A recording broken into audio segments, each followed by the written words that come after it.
जी रक्कम देणार आहे, ही जी रक्कम आहे ती शासनाची म्हणजे कोणाची रक्कम आहे? शेवटी जनतेच्या करातनं निर्माण झालेला पैसा आहे. 10% रक्कम आहे ती कर्मचाऱ्याच्या पगारातनं कपात झालेली रक्कम. ह्या दोन्ही पैसे घेऊन शासन लावतोय कुठं? तर पूर्वी ते शासकीय योजनेमध्ये लावलं जात होतं, त्याच्यावरती शासन फिक्स व्याज देत होतं. आपल्याला जीपीएफ धारक आहे त्यांना माहिती असेल की जीपीएफचा जो पैसा आहे त्याच्यावरती फिक्स इंटरेस्ट मिळत होता, म्हणजे त्याची खात्री होती, शाश्वती होती. लोकशाहीमध्ये शासनाची ही जबाबदारी आहे, आमची एनपीएस द्या, डीसीपीएस द्या किंवा तुमचं जे काही नाव द्यायचं ते द्या, आमची मागणी एकच आहे, आम्हाला खात्री पाहिजे. दोन गोष्टींची खात्री पाहिजे.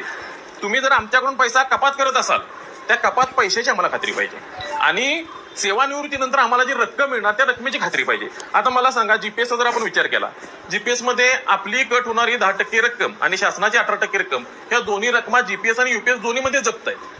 मग खात्री राहिली का हो? त्यानंतर तुमची 50% पेन्शनची खात्री.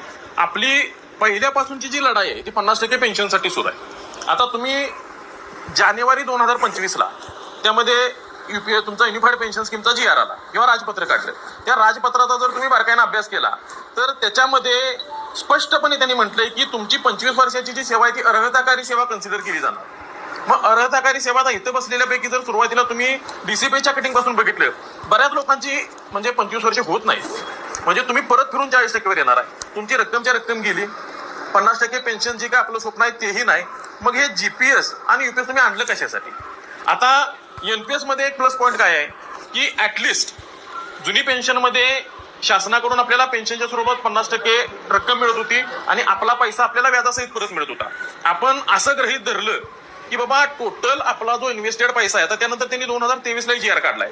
त्या GR नुसार एनपीएस मध्ये जी आपली रक्कम आहे, पूर्वी PFRDA म्हणजे pension fund regulatory and development authority, ही जी अथॉरिटी आहे ह्याच्या आधारे शासन इन्व्हेस्ट करतो. पण आता त्यातून त्यांनी 1, 2, 3 म्हणजे 2 किंवा 3 असं त्यांनी हे दिलेले आहे. त्यावेळेला तुम्ही ते 3 वेळा किंवा 2 वेळा तुम्ही तुमचे फंड मॅनेजर बदलू शकताय किंवा ज्या फंड्स मध्ये तुमचा पैसा इन्व्हेस्ट केलाय ते फंड्स देखील बदलू शकताय. म्हणजे ह्या माध्यमातून तिने आपल्याला थोडीशी सवलत दिलेली आहे की बऱ्याचदा कसं असतं, बाबा पैसा माझा, पैसा शासनाचा, फंड मॅनेजर मॅनेज करणार. बर, त्या फंड मॅनेजरवरती अशी काही तुम्ही जबाबदारी दिल्या का की एवढी तुम्हाला आउटपुट मिळालाच पाहिजे, किंवा शासनाने तरी काही जबाबदारी घेतल्या का? ती जबाबदारी घेतली नसल्यामुळं मग शासनानं काय केलं की त्याच्यामध्ये त्यांनी सांगितलं, म्हणजे आपल्याला कर्मचारी आंदोलनाच्या माध्यमातून शासनाच्या लक्षात आलं, आपल्याला 3% अॅन्युअली जर स्टेप अप आपण धरलं काय, आणि इनिशियली सुरुवातीच्या तुमच्या जॉईनिंग पासून जर तुमच्या असणाऱ्या म्हणजे निवृत्तीपर्यंत 20 किंवा 25 काय 15 वर्ष जी काय प्रत्येकाच्या ह्याच्यानुसार असेल ती सेवा, त्यानुसार जर तुम्ही कॅल्क्युलेट केलं तर साधारणतः 5,000 सुरुवातीचं कटिंग तुम्ही धरून जरी चालला तर 25 ते 30 वर्षामध्ये 1 करोडपेक्षा जास्त तुमची रक्कम होत्या. हे आपण काय गृहीत धरून चालू तर आपला निफ्टी जो आहे, म्हणजे आपण बाकी तुमचा small cap fund, mid cap किंवा लार्ज कॅप हा विचार न करता साधारणतः भारतीय अर्थव्यवस्थेचा आतापर्यंतच्या हिस्ट्रीमध्ये ज्या दरानं वाढली, साधारण ते 12 ते 12.5% निफ्टी 50चा रिटर्न आहे, बरोबर.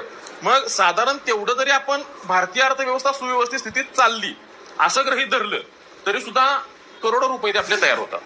ही रक्कम जी आहे त्यात 60% रक्कम, ह्याच्यामध्ये 60% फक्त आपली आहे का हो? तर त्यामध्ये शासनाची देखील आहे. शासनाची आणि आपली रक्कम ह्या दोन्हीची 60% आपल्याला त्या ठिकाणी सेवानिवृत्तीनंतर मिळणार आहे, आणि विथ आपल्या 40% वरती आपल्याला पेन्शन मिळणार आहे. आपण SWP नावाचा एक प्रकार आहे, सिस्टमॅटिक इन्व्हेस्टमेंट प्लॅन म्हणजे SIP, तसा सिस्टमॅटिक विड्रॉवल प्लॅन म्हणजे SWP.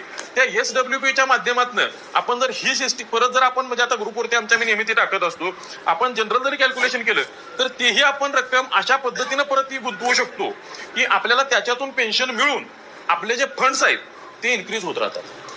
त्याचं कॅल्क्युलेशन असं आहे की सर साधारणपणे आपण 12% रिटर्न धरले निफ्टीचे आतापर्यंतचे म्हणजे हिस्ट्रीतले सरासरी रिटर्न, तर 0.6% पर मंथ आपण जी इन्व्हेस्ट अमाऊंट करतो त्याच्या 0.1 लाखाला 600 रुपये अशा पद्धतीने जर आपण ते रिफंड महिन्याला घेत गेलो तर जसं SIPचे पैसे वाढत जातात तसे 0.6% तुम्ही काढून देखील एक पुढच्या 30 वर्षामध्ये त्याच्या तिप्पट चौपट पैसे होतात.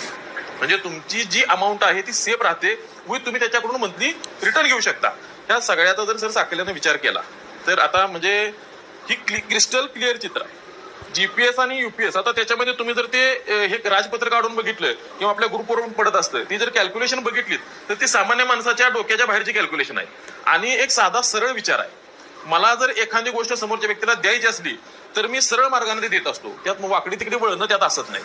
ज्या अर्थी शासनानं एवढी क्लिष्ट आणि एवढी अशी खडतर कॅल्क्युलेशन त्यामध्ये ठेवल्यात, त्या अर्थी नक्की घातक आहे. आता परवा देशमुख सर आले, त्यांनी सांगितलं की तुम्ही जीपीएस किंवा युपीएस आपण स्वीकारूया. इव्हन आपल्या धरणे आंदोलनात आपण सर हाच होता विषय की तिथं आपण काय करूया, जीपीएस किंवा जीपीएसची तुम्ही गाईडलाईन्स द्या. पण जीपीएसच्या ज्या गाईडलाईन्स आहेत त्या अजूनपर्यंत आलेल्या नाहीत. आता परत आजच्याच पेपरला सरांनी मला दाखवलं की मध्यवर्ती संघटनेनं सुद्धा सांगितलं की तुम्ही विकल्प द्यायची काही करू नका, विकल्प देऊ नका. आपण विकल्प जर नाही दिला तर आपण बाय डिफॉल्ट एनपीएस मध्ये राहणार. आणि ह्या तिन्ही जर योजनांचा सूक्ष्म अभ्यास केला किंवा बरोबर बघितलं, अगदी साधारणपणे लॉजिकनं बघितलं, तरी सुद्धा ह्या तिन्ही योजनांमध्ये जीपीएस आणि युपीएस नावाच्या ज्या योजना आहेत त्या पेन्शन योजना नव्हे, तुमचा फंड जो आहे तो जप्त करण्याचा शासनाचा हा शुद्ध अप्रत्यक्ष डाव आहे. त्यामुळं आम्ही ज्या वरिष्ठ स्तरावरच्या संघटनेच्या लोकांशी चर्चा झाली, अगदी मंत्रालय स्तरापर्यंत असेल किंवा आता सरांच्या सारख्या इथल्या किंवा आपल्या संघटनेतल्या या विषयातल्या तज्ञ लोक, आता तुमचे सुद्धा पीबील क्लार्क असतील, त्यांच्याशी जर तुम्ही बोलून बघितलं तर नक्कीच आपल्याला एनपीएस ही योजना आहे ती सगळ्या अर्थानं फायदेशीर आहे. आपल्याला एनपीएस ही फायदेशीर कशाच्या दृष्टिकोनात कम्पॅरेटिव्हली फायदेशीर आहे. जीपीएस, युपीएस आणि एनपीएस या तीन पैकी एनपीएस उजवी आहे, पण आपला लढा हा सर शेवटपर्यंत ओपीएस साठीच राहणार आहे. आणि शेवटी कसं आहे बघा, पेन्शनचं मूलभूत तत्वच हे आहे की तुमच्याकडून शासनानं काहीतरी घेतलं. आता बघा एनपीएस मध्ये परत ग्रॅज्युटीचा पण प्रश्न आहे सर, ग्रॅज्युटी त्याच्यामध्ये लागू आहे.